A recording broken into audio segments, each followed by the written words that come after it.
Hello everyone, Adam here from Three Cut Radio, and today I have a rather terrifying wrestler in the ring and on the microphone. It's Helen Charlotte Campbell. How you doing? Hello, I'm all right. I'm okay. How are you doing? I'm genuinely fantastic. Good, I've good. been looking forward to this one, so I'm doing well. Oh. How's your day been? What you up to? A bit stressy, just stuff. It's all right. I don't. Sounds standard. Um, let's get cracking then.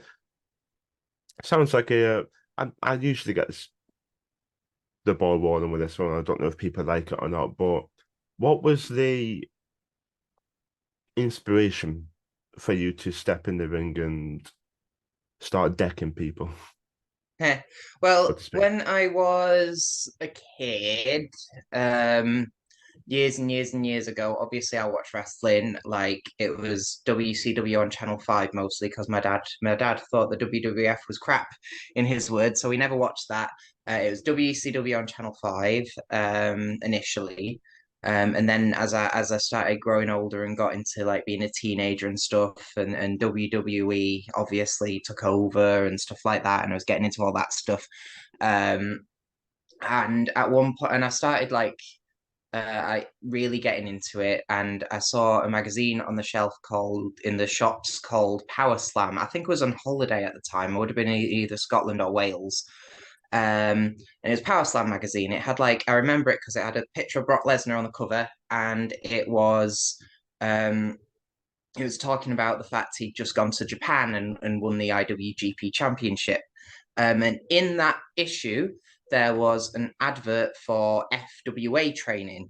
Now, FWA, you may or may not know, I assume, but it was like the big British promotion at the time, and they had a lot of feeder schools. And one of those feeder schools was a school called Future Shot Wrestling, which was in Failsworth, which happens to be where I'm from. Like literally, when Future Shot used to be at Failsworth, it was literally a 10-minute walk from my parents' house. You know what I Oh mean? wow. So um, so that obviously sparked my interest immediately.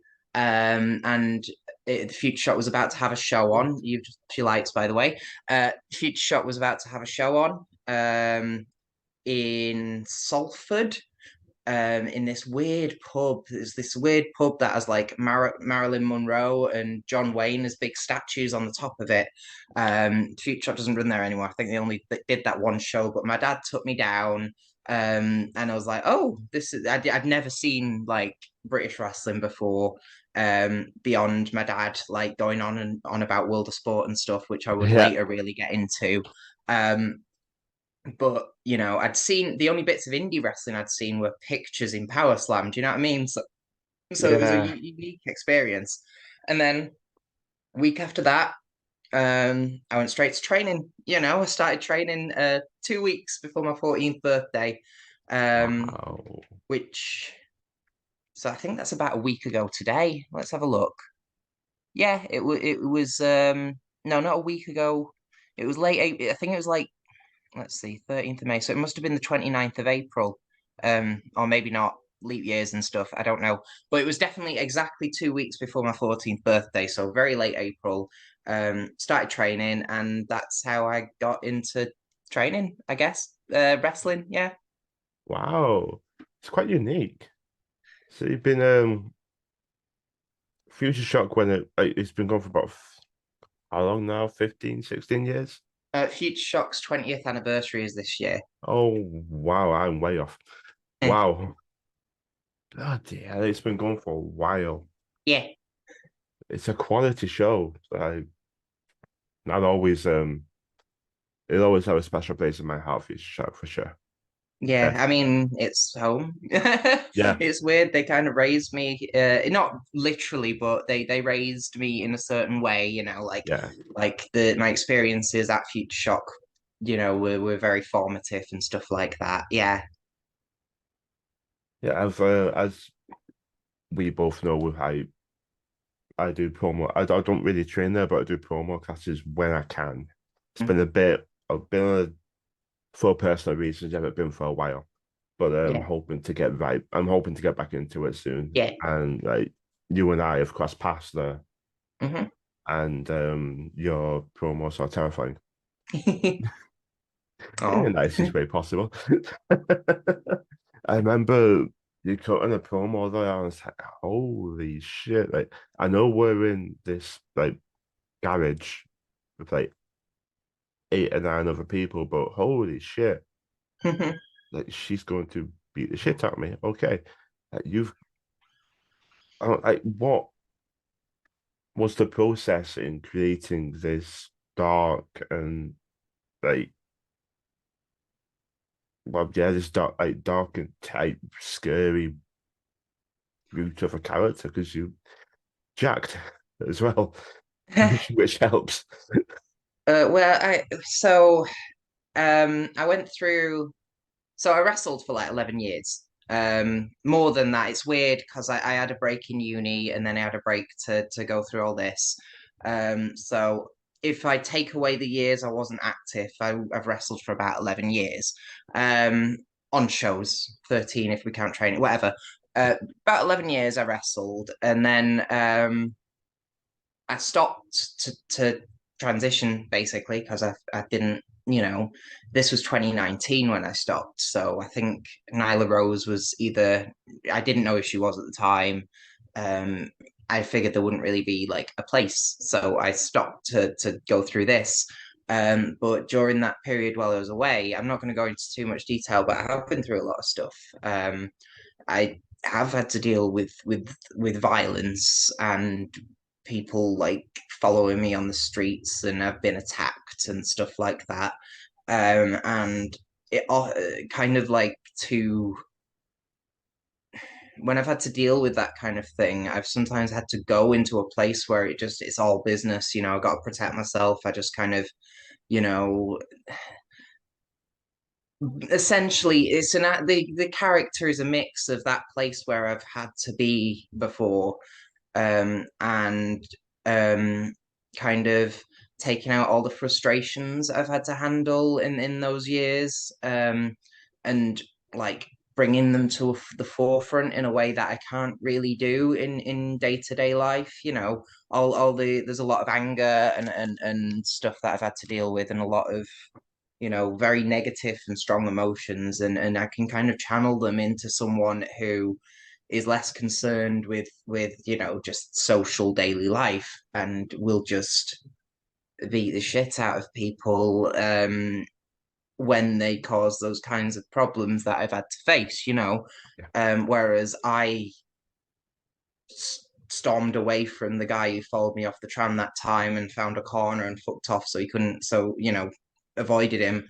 If I was in character, I'd elbow him in the throat and try to kill him on the tram. Do you know what I mean? Everything that I'm like, oh, I wish I could have just stopped him or something. That's that character. You know what I mean? It's all the intrusive kind of feelings is she, is her. I hope that makes sense. no, it makes perfect sense. They say some of the best characters are an extension of yourself dialed up, and I'm sorry you've had to.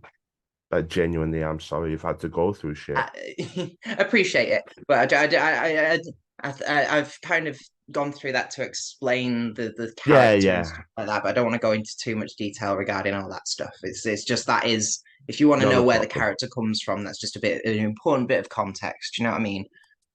Makes perfect sense, and I don't want you to go through any.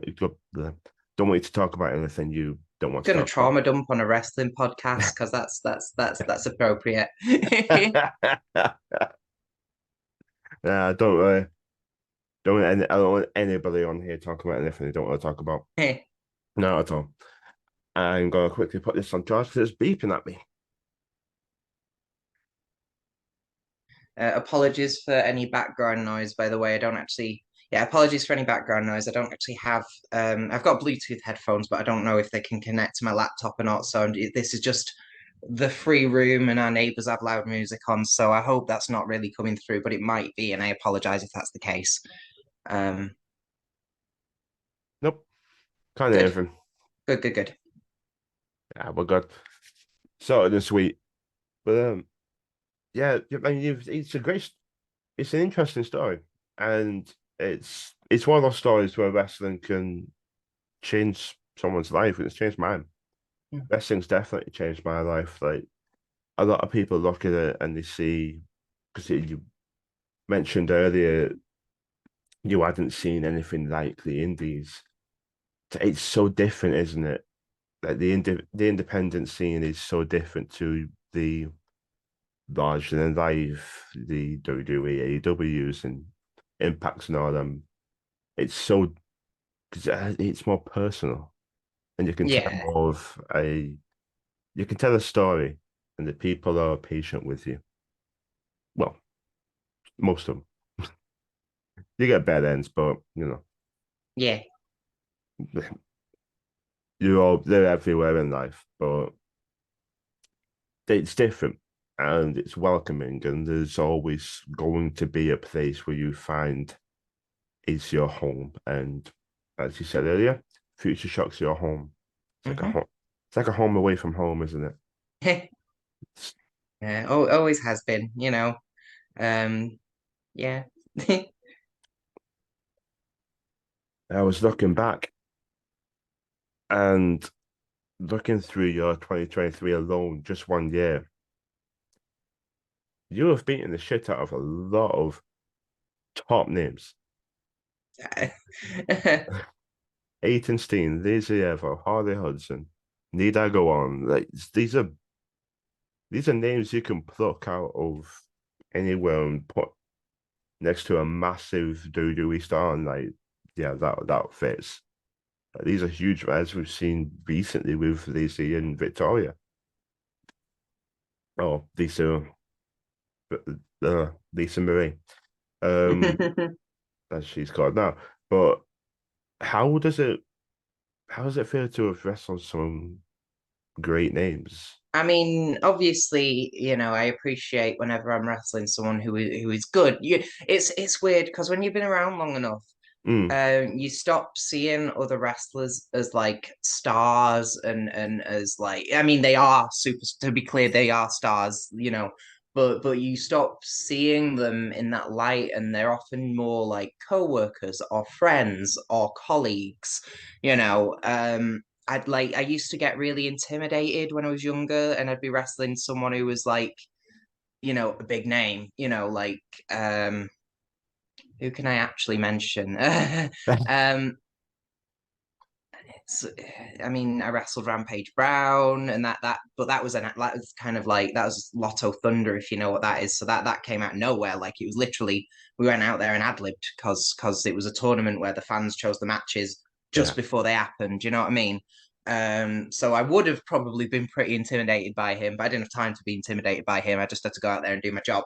But it's like I just appreciate people who understand the art form, if you know what I mean, and being in there with people who want to go out there and put on a great show and tell a great story, and are passionate about professional wrestling at what it is. It doesn't matter to me if someone is someone who used to be in the WWE or someone who's fairly new or someone who is kind of like been around a bit, but not too long. That kind it doesn't matter. What matters to me is that we're both there to create this product, this story, this show for an audience because that's what gets me excited. It isn't really I'm gonna wrestle. Well, it can be I'm gonna wrestle this person, but if that's the case, it's not because they're a big name. It's because I love their work. Do you know what I mean?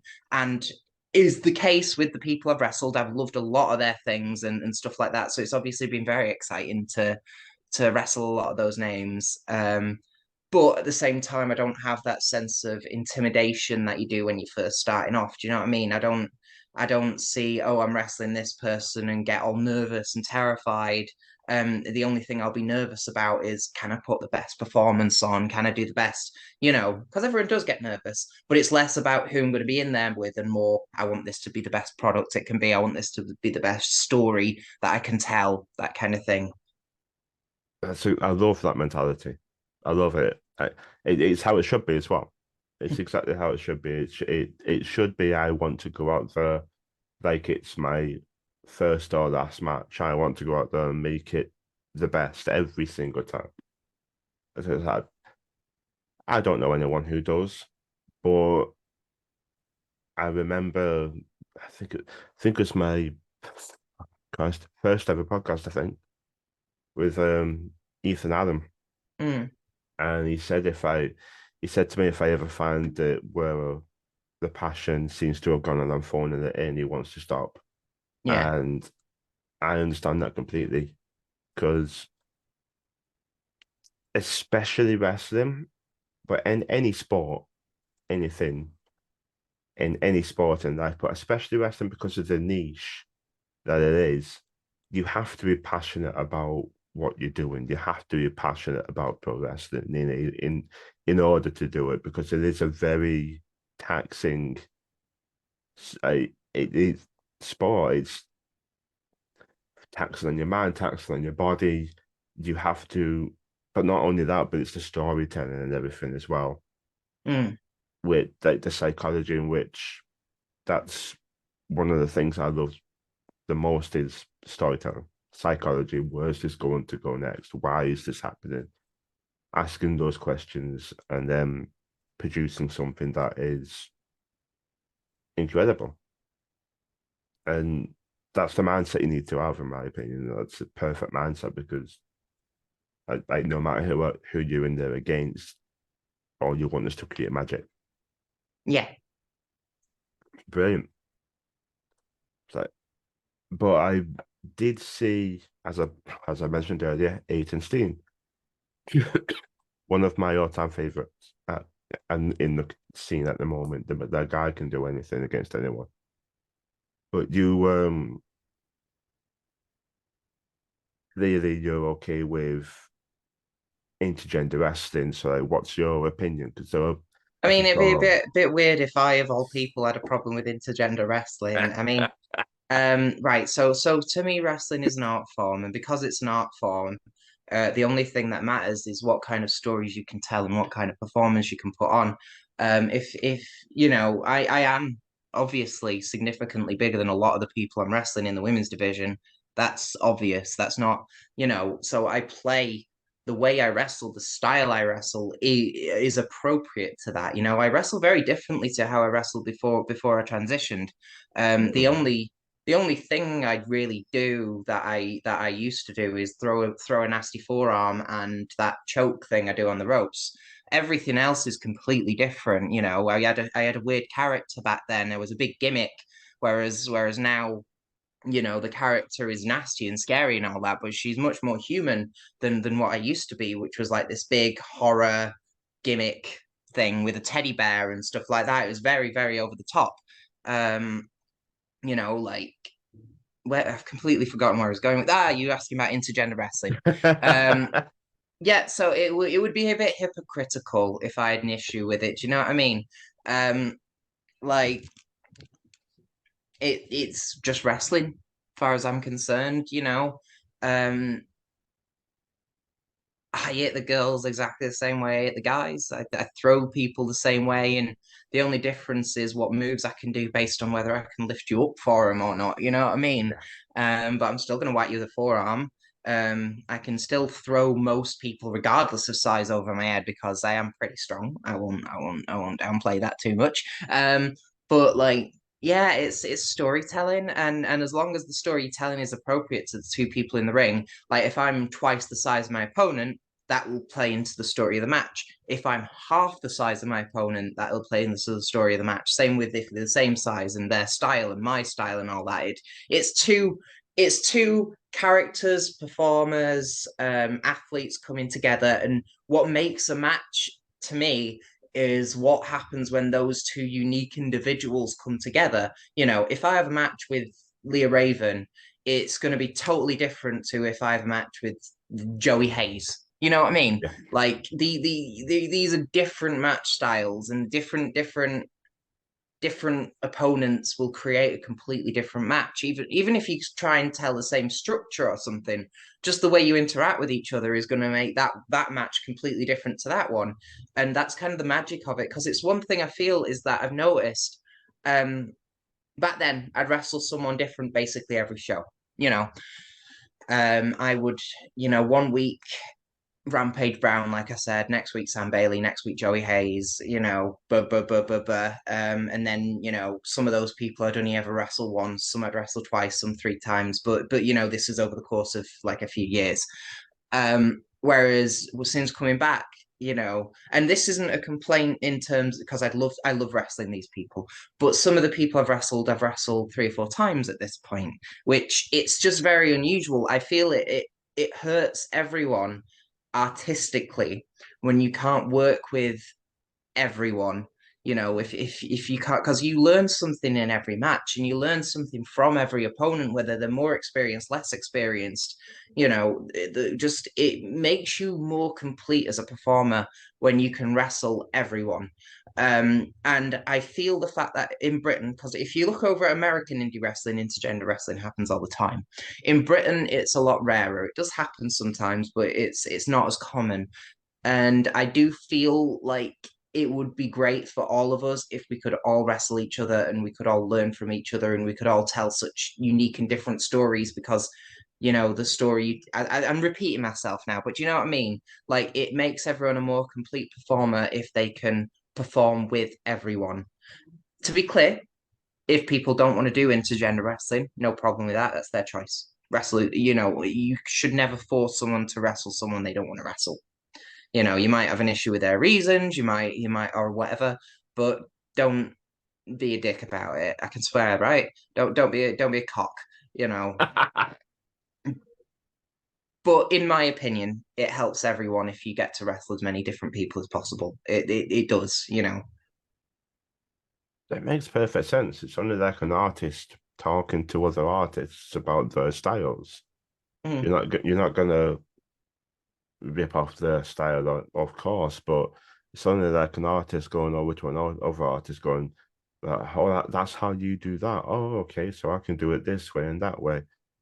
You're learning through wrestling other people. It makes perfect sense.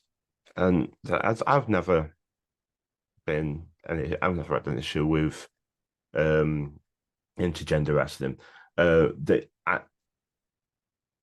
It has to make sense on who'd win, due to say if you put Rampage Brown in the ring with, let's say, Leah Raven, bit of a mismatch. I mean, it does depend on context. I've seen Rey Mysterio beat the Big Show. That's true. Like, it That's depends true. on context and how you do it. Like, Depends on it does and depend and on and and context like the completely. vibe of the promotion, if it's supposed to like mirror real sports more, then you'll go in one direction. If it's a bit more cartoonish and fun, you'll go in another direction. But as far as I'm concerned, people who Anyone won't can lose to beat anyone. girls, a bit silly. Come on, it's fake, innit? It's fake. It just needs context. That's all it Yeah. needs. I mean, as you said before, I'd be a hypocrite myself if I was against intergender wrestling because I booked one on my first show last year. Mm. I booked Mel versus Steen. So I'd be a bit of a hypocrite myself if I turned around and said, nah, I'm against fuck this intergender wrestling. Like, no. Be a little bit of a hypocrite myself, to be honest. And I don't mind it. To be fair, it provides something fresh. It does provide something a bit more fresh, and you can tweak the storytelling a little bit more, and I think it's a bit more interesting. And it can give you matches that the fans haven't necessarily seen before. I watched Harley Hudson and Joey Hayes versus Jenny B and Jack Byron at TWA. It was goddamn hilarious. It was hilarious. One of the kids in the crowd called Joey Hayes a simp. And oh my God, that was it. Mm. That was it. Joey is a simp, is a simp. Joey, that was fun. And the thing is, because Joey Hayes is so good, he'll play up to whatever you chant it in, no matter what. But he didn't know what a simp was. So he's there going over to Hardy asking her, like, What's a simp? Serious. No, I'm not a simp. Oh, it was hilarious. You've got two people. Sorry, you've got four people there who know how to jaw jack a crowd, and it Yeah, was just hilarious. Oh God! So I've no issue with it. I think it can provide something fresh, a very fresh dynamic in something that might need it, and maybe in some form of promotion that might need something. They might be thinking, oh, I could do with something a little bit fresh. Maybe this person gets this person. That's not been done before. No, no, that's a first. I have no issue. yeah. Never have. And I remember it blowing up on Twitter. Was it Scotty Totty or something? Said something, and then it blew up on Twitter. And one of the many reasons why I don't use Twitter. I'm not interested in talking about Twitter drama. No, I don't use it. Don't use it at all. But I did look back and see that you're on national news. Oh, so I want to contextualize that. Okay. The Times and the CNN thing, they were the websites. It's not like I was on TV or anything. I know Mm. I'm supposed to buff myself up and all that, but like I don't wanna lie or anything. These were on their websites because it was historic. You know, it's the first time two transgender women, binary to be clear, transgender women had wrestled each other. It wasn't the first time two trans people had wrestled each other, and I think the only reason it got noticed was because I was like, well, this is good for child self-promotion. Let's actually mention it on Twitter. And then a professional photographer who works for like AP News, excuse me, with the Associated French Press, which is like an aggregate news site, which like lots of other news sites use as their source. He saw that, he decided to take photographs, and because of that, the Times and CNN both saw some couple of the pictures, picked them up, used them. You know, because that's I don't pretend to know how the press works exactly, but I know that much. You know, it's from like a central, yeah. So that was really cool. You know, it's like, yeah, that's cool. You know, I guess I did make a bit of history. That's fairly cool. You know, it was awesome. You know, and yeah, I'll always have that. It's always the first, and you're the one. You're the first. And Again, within that very specific kind of, you know, but yeah. binary trans women. Um, the first trans match happened in 2022. You know what I mean? Like it Okay. wasn't. Um, I hadn't even come back by then. I was training, but I hadn't actually gotten back to shows at that point. Yeah. Still cool. It must have been. It must have felt good, like to seeing that. Got like waking up to see that. You're like, oh, okay, that's a thing. Yeah, I only noticed because I'm a bit egotistical. I decided to Google myself.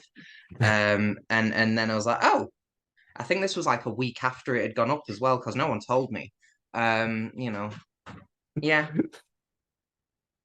Someone told you just sat there like, oh shit. Like I was one like, week oh, later. what am I doing on the Times website? Yeah. Fair enough. Fair enough. I don't know how I'd react if I was to see that, and if it was me, I'd be seeing that like, oh, like just seeing my name like, on the website would just be strange. Like for Yeah. me anyway. I don't know. But like just how proud would it make you? How proud does it make you? Sorry, to be a trans wrestler in the UK scene or in any Oh. scene really. um. I don't know. I mean, obviously, it means a lot to a lot of people, and that matters to me. Is that a lot of other trans people kind of care about it and look up to me because of it and stuff like that. And obviously it matters because it's like central to my character. I'm not going to Mm. pretend I ignore it and stuff like that. I'm different to other trans wrestlers in that when they embrace that part of who they are for their characters, it's usually in a very positive rainbows and trans flags and I'm so empowering kind of thing. Whereas mine's much more negative. I've had a miserable fucking experience and I'm going to take it out on you. You know, But it's a different take on the trans character, which is important. But so yeah, it is important. My character would be completely different otherwise. The way I wouldn't be in the it is important, and I'm proud of the fact that there is a community forming, and that I don't want to sound all arrogant and weird about it, but to some extent, I'm one of the leaders of that community, at least the trans section of it, and it's a bit weird, because it's hard to talk about because I don't see myself as this big superstar wrestler, um, but within that niche, within that very specific niche, I'm an important figure. Do you know what I mean? Like, I'm trying to talk about it in an honest way that doesn't come across as like arrogant or over the top or yeah. But it's important. It's important, and yeah, um, and it does matter, and it's nice. I got the dark sheet match out, that kind of thing, and that was important.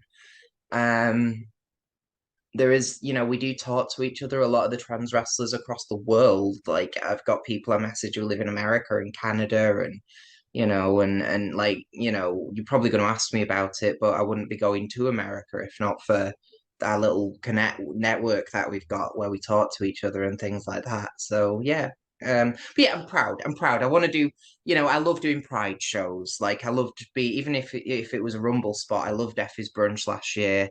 I love doing yeah, Purpose Wrestling's Pride show a couple of months later. The one in Scotland was a lot of fun. It just matters that they exist now because they didn't when I went. You know, Pride shows just didn't exist before, so it does mean a lot. Like 10 years ago, now it wasn't just us, but within my little bubble. 10 years ago, it felt like it was just me and Mark Adams. Like, Mark Adams, one of my best friends. He's a gay guy. You'll know him from, he's a ring announcer, great ring announcer. He does commentary as well. Um, love Mark Adams, one of my best friends in the entire world. And it felt like it was just us that were queer, because you wouldn't talk about it. So if there were other queer wrestlers, and there were, you wouldn't know about it. Now there were a couple dotted up and down the country that were open, but it never came up, so you didn't know. Um, whereas now you can't walk into a show without seeing another queer wrestler. Trans wrestlers are a little rarer, but you see gay people and bi people and stuff like at every show. It's completely different now. Um, there's no stigma. Well, there's stigma, obviously. Different people have different opinions and all that. But like, it isn't like it used to be where you just shushed about it and you didn't mention it. It's you're queer and proud, and people won't try and kick you out of the business for that. No, not that they would kick you out of the business, but it's weird to describe what it was like back then. You had fans chanting "gay boy" at effeminate wrestlers, and it was encouraged, because it was crowd interaction. um, you had all kinds of stuff back then. It was a different time, which isn't a good thing. It wasn't a great time in those terms, but you survived and you took the situation as it was and your environment, you take it as you are. And so yeah, it is different now. It's not just me and Mark anymore. I've got a bunch of queer friends within wrestling and queer people who are my friends. Shock horror, there's loads of us. Yeah. it just pisses me off. Like what you like them the fact that it was encouraged to chant that, but it's a different time now, and quite frankly, they can go fuck themselves because bi, queer, trans, I don't care as long as it sounds wrong. I do, but all I care about in anyone at all, no matter who it is are you a good person? That's all I care about. I want I want queer people. They should be noticed. They should be accepted. It shouldn't even be a conversation. It shouldn't. It shouldn't be a conversation. But I think a lot of older people set in the ways who were in that era, they don't know how to accept these things, and you just gotta like you hear people and you kind of just gotta take it on the chin and like, yeah, you can say what you want, but it's not reality. Mm, Reality is this is natural and as natural as it can be.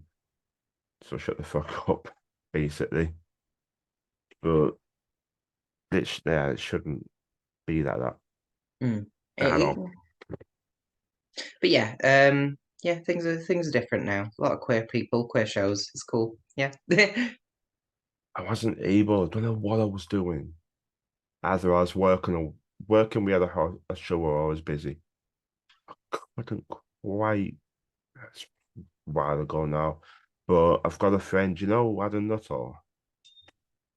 I think, yeah, I know the name. I'm struggling to picture the face, but I know the name. He's a very good friend of mine. Very, very Yeah. good friend of mine. And he wouldn't stop talking about it, about Effie's Big Brunch, and he wouldn't stop bringing it up. He's like, "You're going, you're going, you're going." I was like, "I'd love to, I'd love to," but like I go with my mum. I can't drive. I've got epilepsy, so I don't drive. But I go wrestling shows with my mum. It's like our thing. It's like our escape from daily life, the route of daily life. It's our escape. I go to all the shows with my mum. Um, but she uses all her holidays, like work holidays for wrestling. Oh, bless. It's incredible. I love it, but it's changed my mom, changed her life completely. Completely. She's in her mid to late 50s now, and she's never been as open out of her shell as she has been now because of wrestling. Aw. So it's how amazing it is. But if there's another Effie's Big Brunch or so there's another show of that ilk, it's definitely love to go. I'd love to go because I saw the talent that was on there. You can't get to everything, can you? Oh. But I definitely would love to go to somewhere It like was a special experience. That was my first Pride choice. Only my third match back as well. that. It was weird because I mean it's because I know people, you know what I mean? Like people who remembered me from back then gone, oh, she can work, and it was but I didn't realize how big it was at the time. Like I when I was away, like I watch loads of wrestling. I Yeah, watch your big American promotions. I watch Japan. I watch a lot of the European and British indies. One of my big blind spots has always been American indie wrestling. I didn't know who Effie was until I was booked on this show. Um, and when it and what went until up until like doing the show and all that, what was cool to it was that it was a Pride show because Pride shows weren't a thing before. And I was like, this is awesome. They're going to be full of gay wrestlers celebrating that we're queer and stuff like that. It's only as I met Effie and like learned more about the American scene that I was like, oh shit, that's actually a pretty big deal. Like the Big Gay Brunch is this big brand, and Effie's this big star within, especially within gay wrestling, but within indie wrestling in general. I didn't realize the how much of an honor it was that so quickly after coming back I was asked to perform on it, which it really was in hindsight. You know what I mean? Like third match back, and I'm on this massive show. But yeah, very very special. Excuse me. it's definitely something I'd love to get to because you see like Instagram, like you see posts after it or like promoting it that this is what happened and all that. Like FOMO just hits straight away. It's like next time he comes here, I need to go because it just looked like so much fun, and that's what it should be. Just fun. That's it. Too many people, either wrestlers, fans, or whatever, I don't care. Too many people take it too seriously, And I think you can see a few, obviously I'm not going to name anyone, but you can see some people like take it a bit too seriously when um I think one of the big things about becoming a wrestler is you got to embrace. So I was told this by a wrestling friend not long ago. You have to embrace looking like a twat every now and then. Mm.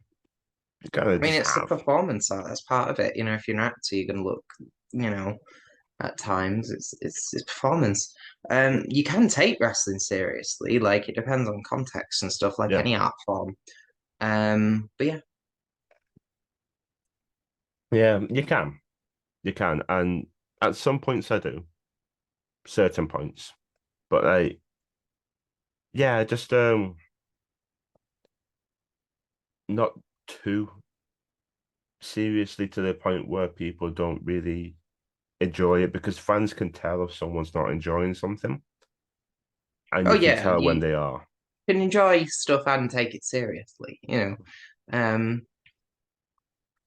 I I went Slamaganza 5 LWF and it had everything. It was one of those shows where you couldn't take your eyes away, no matter what the match was. It's like the first match was the mid card title, the Red Rose title, and the first match was the Red Rose title match. I was like, oh shit, first match. Okay, so in my mind, I'm like, okay, first match. I don't think Friendly's gonna win. I don't think he's gonna. I think Clash will retain. No, he lost the title. So right at the very beginning, you're there like, oh shit, that set the tone that anything can happen in this show, and it was incredible, genuinely, just phenomenal, and it reminds you, not that you forget, not that I forget, but it kind of really reminds you that wrestling is fucking beautiful, and it's some of the best things. It's the best. I'm just gonna cut it down. It's the best. So I'll just blabber on and talk shit. But what are your goals? What would you say your goals are for the future? It'd be nice to be able to properly make my living off it. I That'd be understand cool. that's more difficult in the UK than it would be if I was based in America or Japan. Mm. But that's really the only thing I want. If I could say, like at the moment, I'm already doing more successful than I was before. At the moment, it is a significant part of my income, and it's important. You know, it's very important to my actual standard of living now. It's become. Um, but it would be nice to say it was my entire income at one point. That's my goal. That's my only real goal. You know, you got to understand. I know that. So coming back as a trans wrestler is kind of a double-edged sword. On the one hand, yes, I'm one of the few. So within that niche, I've become this big thing. Um, but at the same time, it does mean, you know, again, I don't want to come across as arrogant or anything, and I don't want to like, you know, talk about myself as a performer as if I'm the best or worst or whatever. But there is that knowledge that pretty good chance there's not much point me looking at the WWE. You know what I mean? Pretty good chance there's not me. You know, but I would like to just be a successful indie wrestler. I want to be able to say this is my living. You know, be nice to be able to do that without having to move to America because, you know, rather not. Um, Yeah. but that's what I would want to do. That's my only real goal is to turn this into my living. You know, um, if that involves going to X promotion or Y promotion, then great. But I want to make this my living. That is my goal. You know, I've got this America show coming up. You know, I'd like to do more international wrestling. I'd love to wrestle mainland Europe. I'd love to wrestle Japan. You know, um, but genuinely, it's just I'd like this to be my living. Really, that's all I really want. Eventually, you know. Mm. What? How would you feel going to America? How is that gut feeling in your head? I've never left Europe in my life. It's terrifying, and not for the match. Like the match will be. good. I'm excited for wrestling over there. I'm excited for the actual match and actually getting in front of the crowd there and stuff like that. But the idea of getting on a plane to America and go through customs and being in this massive city that I'll be lost in, and it's all a lot.